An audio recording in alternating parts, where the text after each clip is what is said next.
Cuando uno plantea el tema del ocio, de la recreación, del juego, lo toma como una cosa separada de lo que es lo útil, la utilidad, la necesidad de una persona a la hora de desarrollarse. De hecho, el día ideal se plantea en separar las 24 horas en 8 para dormir, 8 para trabajar y 8 para el ocio, para el descanso, etcétera, etcétera. Muchas veces ocio y no se ve como algo útil, sino que se ve como, o se toma o se piensa como una cosa secundaria.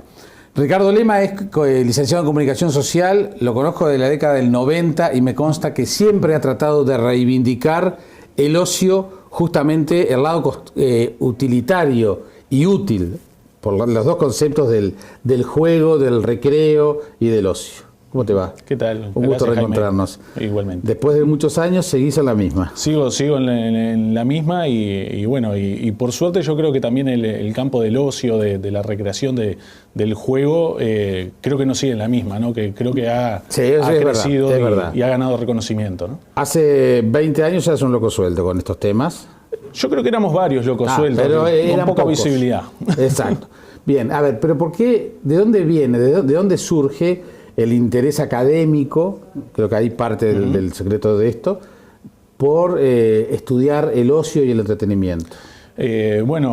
Surge ese interés primero a nivel internacional, ¿no? En Estados Unidos y en Europa, y actualmente también empieza a surgir ese interés en los últimos años aquí en Uruguay, en buena medida porque hay un reconocimiento del valor social, individual, que generan este tipo de experiencias, ¿no? Se ha ido como recuperando un valor que no es nuevo, ¿no? Viene de la antigüedad, ¿no? De reconocer justamente el tiempo destinado al ocio, aquello que, como tú bien decías, se considera lo inútil porque no tiene al menos una utilidad para la vida más material, pero sin embargo sí tiene una utilidad para lo trascendente, ¿no? O sea, el valor de aquellas cosas que, por ejemplo, aprendemos a pesar de que capaz que no nos sirven de nada para lo cotidiano, lo inmediato, para la vida productiva, ¿no? Y bueno, ¿y cómo se encara el estudio de esto? ¿Por qué lado? Pues está bien, yo te entiendo, ¿no? El ocio es importante, está bien, es útil, puede llegar a ser útil.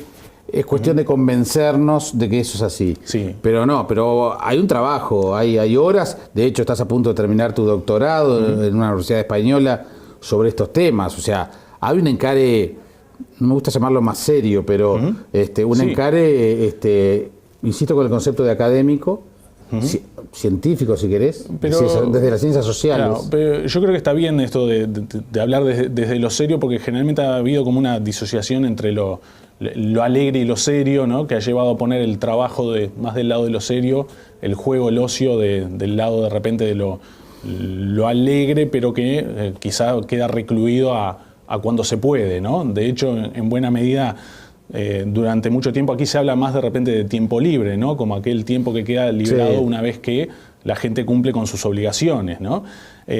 Sin embargo, la experiencia que genera el hecho de compartir una instancia de libertad, de placer, de sentir que estás haciendo algo por el fin que tienen esas actividades en sí, no porque vas a obtener una recompensa, todo eso genera un valor que es muy formativo para la persona, ¿no? Entonces yo siempre digo que si el juego no fuera serio, hubiera desaparecido, porque en definitiva, ¿por qué juega uno si no va a ganar dinero, si no va en definitiva a generarle una utilidad? Y sin embargo el juego permanece, ¿no? Y es parte de la existencia de las personas. Le iba a preguntar después, pero ya que lo mencionaste, ¿hay juegos para ganar dinero? Sí, sin duda, sin duda. Y que de hecho parte de la revalorización que tienen el juego y el ocio en la sociedad postindustrial es que el ocio pasa a ser un negocio, ¿no? O sea, su propia negación, ¿no? Porque etimológicamente el negocio es la negación del ocio, ¿no? Esto está desde la antigüedad, esta distinción entre el ocio y su negación, el trabajo, ¿no? La paradoja que se da hoy en día es que estas cosas también se empiezan a valorar porque generan muchos recursos, ¿no? El dinero que generan las industrias del ocio hoy en día es muy importante.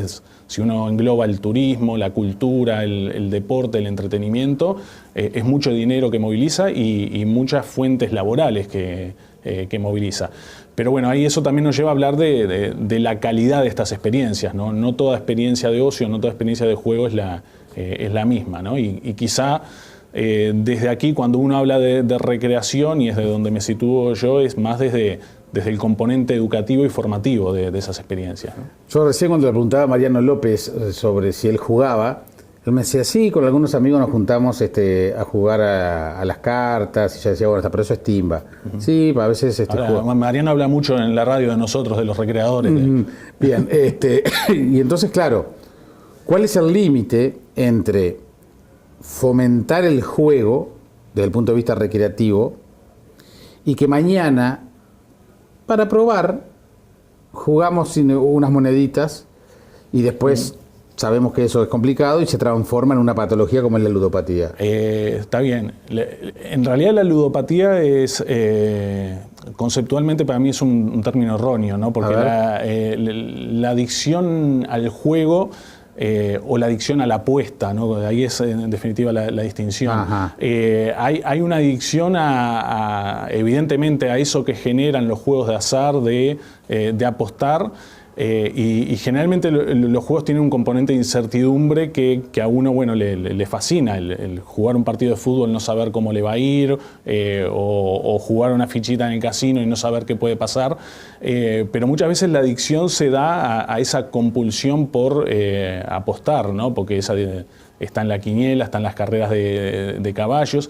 Y si uno va al casino y mira la gente que actúa compulsivamente, yo he visto gente apostar a la ruleta y no prestar atención. Para mí lo más divertido que tiene la ruleta es la emoción de eso, esa rueda que gira y si sale o no sale. El que apuesta va apuesta, se da media vuelta, va apuesta en el otro y después se da vuelta a ver si ganó o no ganó. Entonces, no todos los juegos implican apuestas. Jugar es un impulso humano, de hecho es una dimensión de la existencia, ¿no? Nosotros distinguimos entre lo que es el juego y la lúdica, ¿no? Y la lúdica es una dimensión que tenemos los seres humanos que nos lleva a interactuar en forma abierta con el entorno, ¿no? En forma creativa, a explorar, a investigar, a probar cosas nuevas, ¿no? Y eso está presente en nuestro tiempo libre, pero también está presente muchas veces en nuestro trabajo, en determinadas formas de arte, incluso hasta en determinados momentos de la investigación científica, ¿no? Y eso no tiene nada que ver con la apuesta, con la compulsión, con la adicción, ¿no? Son patologías derivadas de algunas formas de ocio. Pero el desarrollo de esa forma de ocio, ¿no se corre el riesgo de terminar en una patología? En realidad no. Es que estoy siendo abogado del diablo. Está muy bien. Yo te diría que, claro, uno piensa en la ludopatía, hay otras patologías vinculadas con las experiencias de ocio, ¿no? Cuando uno se compenetra tanto en una actividad que empieza a perder vínculos con su familia, sí, ¿no? Incluso hasta con su trabajo, que a veces pasa, por ejemplo, con los videojuegos, ¿no? O si yo fuera, después te voy a hablar de los videojuegos también, pero si yo fuera un lector compulsivo, sí, que me paso todo el día leyendo, supongamos que nadie me va a acusar de nada malo, entre comillas. Lógico. Pero el hecho de no poder dominar esa pulsión por leer, claro, ahí está el problema. Claro, pero el problema viene derivado no tanto de la actividad, sino del exceso, ¿no? O sea, cualquier actividad en exceso... Del problema que te generan en los vínculos. Ahí está. Y bueno, eso hay estudios que van por esa vía en cuanto a las patologías derivadas de compenetrarse demasiado con una actividad.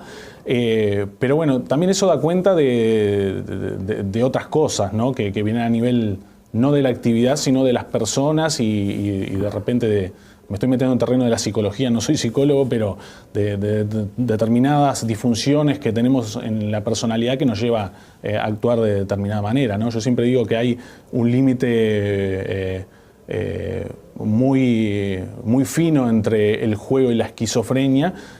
Sin embargo, no todos los niños que se creen superhéroes se terminan tirando por una ventana pensando que van a volar, ¿no? Porque todo, incluso los niños, incluso hasta algunos animales, saben cuándo están jugando y cuándo un gesto que de repente podría ser asimilado en otro contexto de otra forma, en un juego se lo asume como tal, ¿no?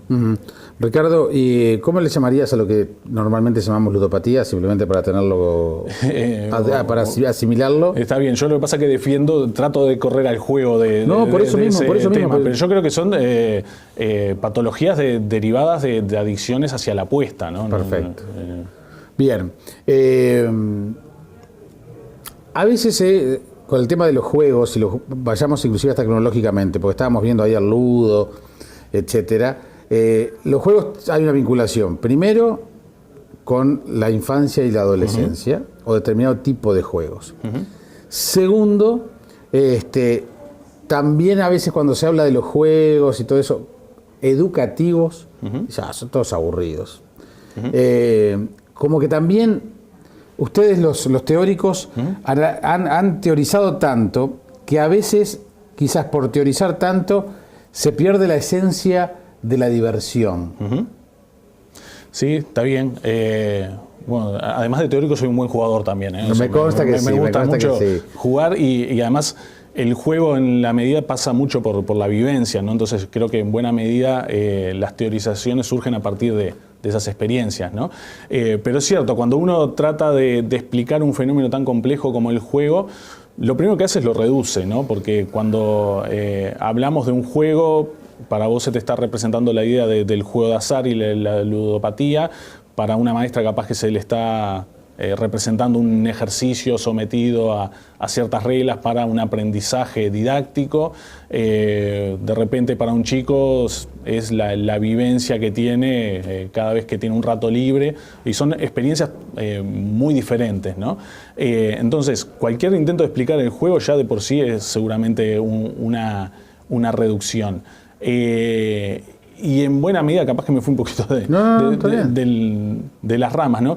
Pero cuando uno vincula el juego con el aprendizaje, yo diría que el juego puede ser una herramienta educativa, pero así como los educadores tendemos a separar los procesos de enseñanza de los procesos de aprendizaje, también hay juegos que tienen que ver con el aprendizaje y juegos que tienen que ver con lo educativo, ¿no?